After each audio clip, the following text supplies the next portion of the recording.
So, hey, good morning. Welcome to the Energy Nerd Show. Hi. Good morning. Good morning. Morning. This is Texas Hill Country Yurt Edition. We're outside of Austin.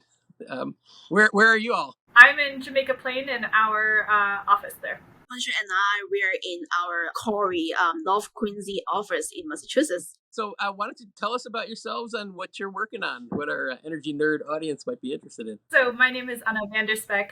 I work with a nonprofit organization called Green Energy Consumers Alliance. We do work in Massachusetts and Rhode Island, and our mission is to harness the power of energy consumers to speed the transition to a low carbon future, which is a lot of syllables, but basically we run different programs and services to help people access clean energy technologies. And then we do state level policy advocacy for good clean energy policy in Massachusetts and Rhode Island as well. And we're really excited because we get to work with Quarry on a clean transportation project for the next year and a half, basically. So excited to talk about that. My name is Tina Ho, and I'm the interim manager of Massachusetts programs and services at Corey.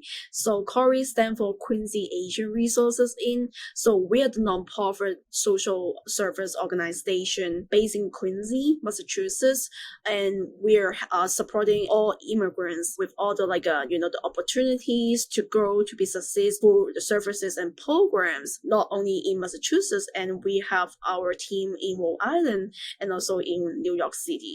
So our vision is to strive everyone, like all the immigrants, to be success in the future. So what we do is we provide all the services and programs such as like adult education, family and community services, youth development, and the community initiatives for all their families, seniors, youth, babies like in need.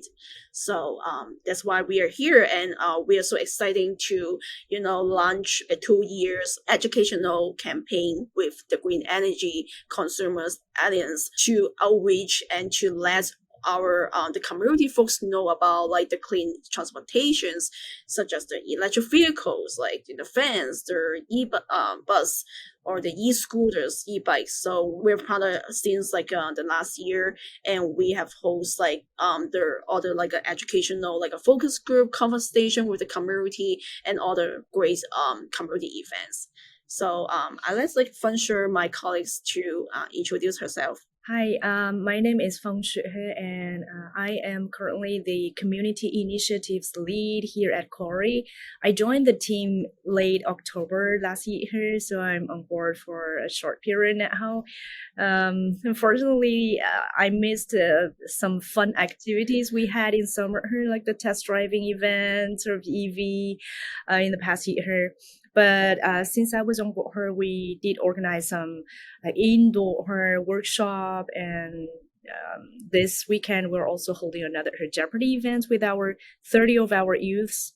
So the mission of our department is to outreach and educate as many people as we can about EVs and let them have confidence in purchasing their next car, a EV. Yeah.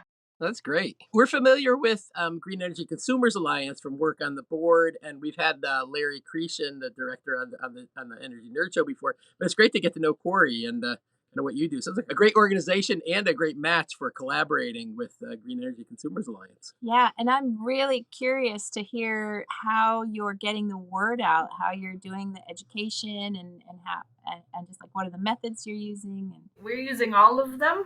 And the first thing we did when this partnership started was we issued a very short survey that was basically like, are you interested in EVs? How much do you know? What do you want to learn, and how do you want to learn it? And what came back pretty loud and clear is that people want in-person events, and they are interested in learning stuff on social media. So we have been really focusing on those two methods of outreach. So Corey, I will let you speak about all the different social media outlets that we use together. But on the events front, we held several big community events over the summer and fall that were in person, where people could go and talk to real EV drivers, sit in a car, maybe even test drive, and really just get the basics EV 101 down. Just be like, oh, there's different models. There's SUVs now, there's pickup trucks now. Did you know the MBTA has an electric bus? And just really get the idea out in front of people so that now when we follow up with more like EV 101 workshops and more sort of specific things, that people are sort of primed to be thinking about it. So the summer we focused on fun and getting out in front of people. But the social media component has really been complementing all that, and I will definitely let Corey talk about all that. Yeah, Corey, we also have some of the platforms like because we have our social media account on Facebook, on WeChat, and Instagram. So and also LinkedIn, Twitter. We utilize our social media, and also like translate some of the like very important information, such as the rebates, such as the incentives, like about the like a charging station, where they can find it. Those are very like important informations that is coming from what we have the conversations with the community. They concerned about where, for example, where is the charging station, or what how much like the rebates and the incentive they can get it. So WeChat, because in Quincy we have hires like a population of the Asian, like especially Chinese, the resident living in Quincy, Massachusetts. So WeChat is their social media that they often use it and also share the information. So and then we have our social media coordinator also like translated those like their information in their language and share it like on our social media. I found out like this is also very good ways like we can spread out the word. And one thing I forgot to mention and just want to highlight is that a huge part of the work that we did in the first 6 months was translation. So we have our Drive Green website that answers basic questions about EVs on lots of different topics, and the Quarry staff put in an amazing effort and translated all of that into Chinese, Vietnamese, Spanish, and Brazilian Portuguese. So on the website now you can toggle between languages, but we also created new collateral because we knew we would be spending a lot of time at events. So we've got one-pagers on charging and incentives that are in all of those languages. Basically, people could come up and pick the topic they wanted and the language they wanted and learn about it. And having Corey staff on hand to also speak to people in those languages has been huge, because it just means all of this is so much more welcoming and accessible and tailored to that community. One thing I want to add about the translation, because Corey, we have done so many interpretation, translation, provide all the services for the community. One thing we realize, like the language is a huge like a barrier within our communities right now. So that's why we want to be like more like inclusive and more like to outreach to accept like to their like a community who don't speak like English, because sometimes they don't feel comfortable, they don't understand it. But having someone like the staff or the EV ambassador, like who can speak the language, this is like a huge difference, make a huge like an impact, like to encouraging, to building their confidence, and to address like their like the concerns like about the EVs. Build some trust. Yes, and also build the trust with our communities. That's why we're working like very hard on getting all the materials like and the information to be translated in Spanish, Portuguese, Chinese, and also Vietnamese. Yes. That's amazing and super important. And I'm curious about the people who are coming to the events and the people who are watching on social media. Are these folks who have been members of Corey, who've been involved in previous events and meetings and are kind of already attuned to coming to Corey events? And do you feel like the reach has expanded? I'm just really curious, like, have you had a good chance to track who's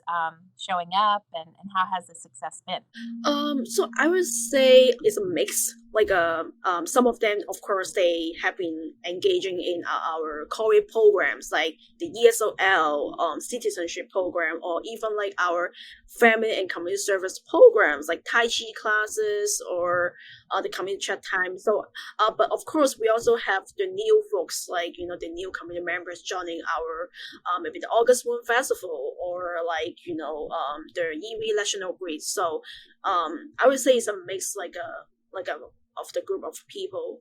As an example, to sort of answer the question of our approach, we held our launch event on one of those days in July that was like a heat advisory day, which was miserable. But the location that we held it at was in a parking lot outside of Kamman Supermarket, which was one of the more popular. It's a Chinese supermarket, correct, Tina? Yeah.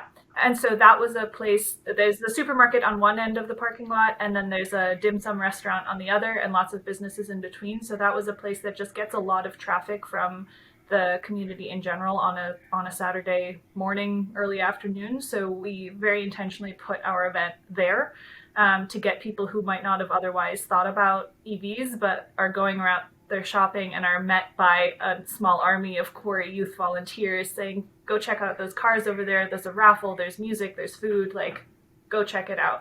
So that's the sort of approach that we've been trying to take.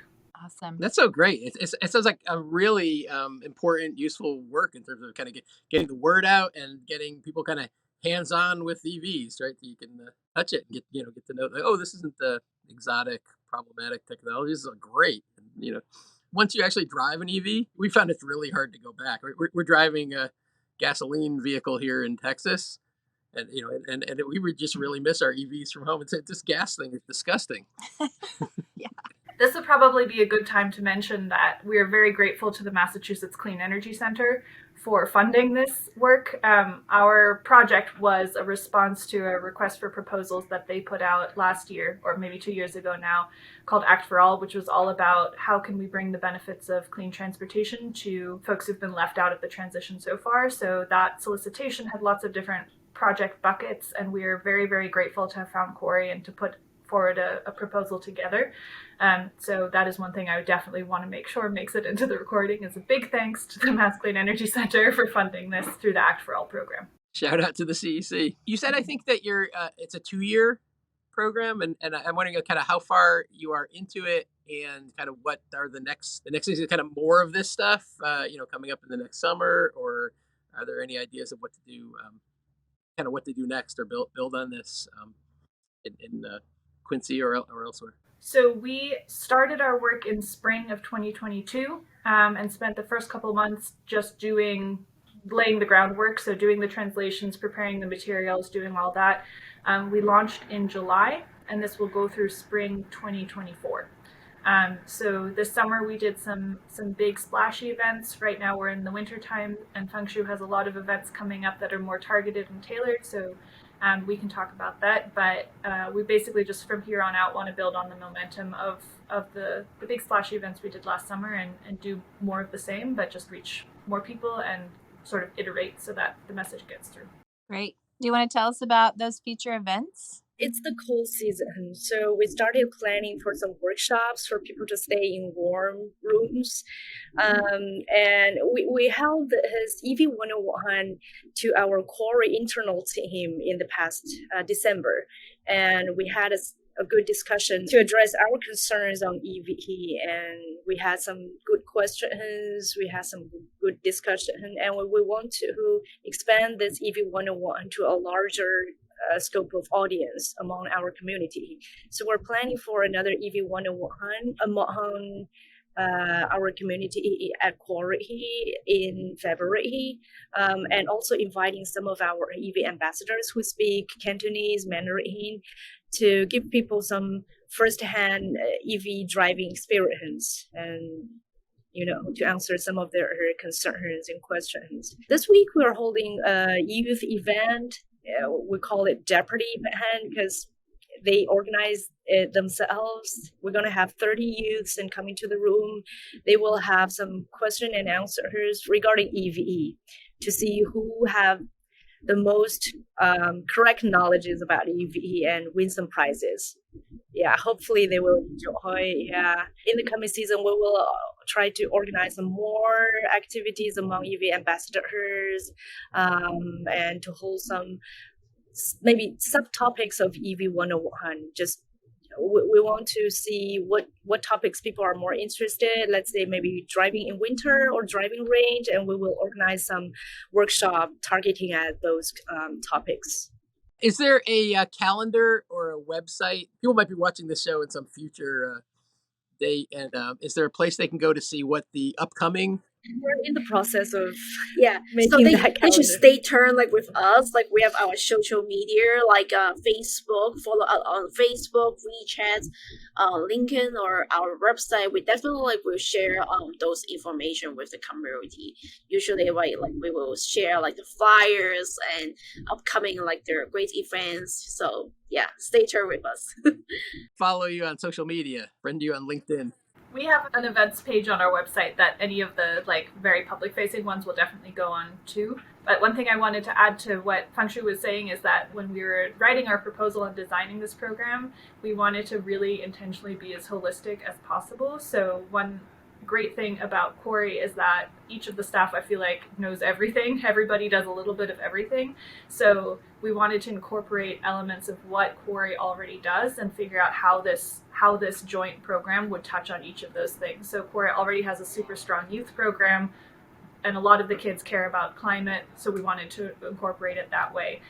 Quarry does a lot of ESOL and workforce stuff, so part of our work together is exploring, like, can we do anything on clean transportation in that front? There's a civic engagement part of what Quarry does, and so we want to tie in the fact that the first electric bus garage in the MBTA is being built in Quincy and make sure people know about that. So we really wanted to make sure all of those pieces are together, and like, Quarry staff, we've done EV test drive events with our staff. We're just like, we go to a parking lot and drive around in circles and like make sure that everybody feels like they have a hand in this, or not just feels like, but has an actual hand in it. One of the questions in my mind is kind of how does this scale or replicate? I mean, it sounds great, and how can it be done in other communities, locations, and groups of people, and so on? And it sounds like one of your answers to that as well. It's got to really be customized to the particular situation and the people involved. I think I would just stress what you basically said is that, and when we launched this, we wrote a little blog post that both us and Quarry had a hand in writing, but at least the way I look at it, our bread and butter is talking about EVs, or at least our team's bread and butter is talking about EVs, so we can answer questions about range all day long, or the different models or the incentives and all that. But the really, really crucial part of this is the on the ground knowledge and cultural knowledge and relationships that Quarry has, that like without that we could not do this work. So the sort of hyper local relationship based part of this is, I think, what makes it effective and exciting. Yeah, I haven't joined the team for too long, but based on my understanding is that a local community or organization that have very good connection with the community members, you can connect the EV education program to your current programs, like whatever her cultural events you have, or any social programs you have, activities you organize among communities. You can kind of embed the EV elements into those programs, because you already have like this base of membership, and you can have this education as a process. Yeah, that's how we do it, and probably other organizations can copy this. Yeah, one thing is like Quarry, we have such a their relationship, a great relationship with their local community partners, like with their municipal, and also with their community members, because we build a trust with them throughout all the services and programs. So that's why we have the foundation right now, but like we also understand the cultural and also language barrier. So that's why we partner together to better to outreach and educate, to empower our community to think about the clean transportation. Yeah, that's so cool. I definitely get their language is can be a huge barrier. Are people asking the same questions that green energy has been hearing for the last few years about range and charging, and those are the same questions? Are there any kind of other kinds of concerns? It's basically the exact same questions. Everybody is concerned about how far the car goes. Everybody's concerned about the rebates and incentives, and everybody is concerned about how charging works. I think we did a survey. So as part of our metrics piece of our work, we will at the beginning, middle, and end do a big survey and also focus groups to just get a sense of baseline knowledge and understanding and interest in EVs. And one sort of unique thing that came out of our work, everybody had the same questions that everybody always has. So that was one big finding. There was a lot of interest and actually a fairly high baseline understanding of EVs and why they're good. So that was really exciting. A couple of things that struck us in the results were that there's a lot of confusion about maintenance and whether maintenance costs are higher or lower, or how that even works, or where you go.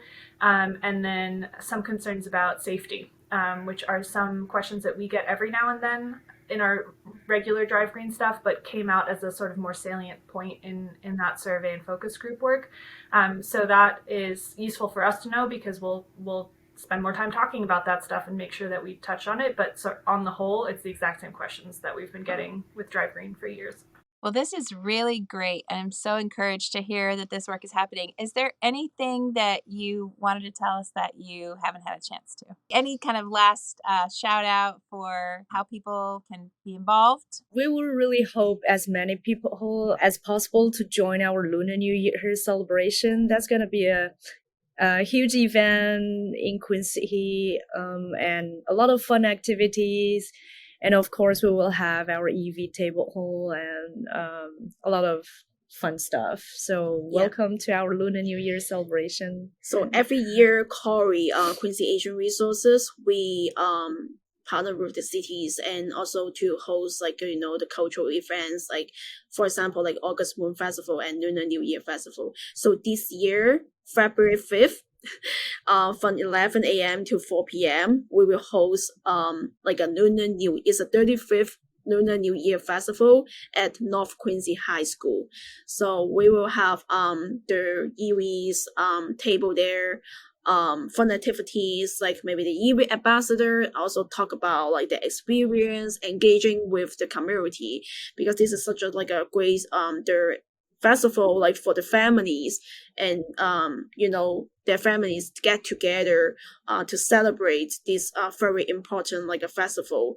And we will have a performers, food vendors, all the vendors, and then we have an arts and crafts. So come to us and to celebrate this festival together. Yes. So one thing that I just want to make clear is that the point of this is to reduce reliance on individually owned gas-powered cars for climate reasons and also public health reasons.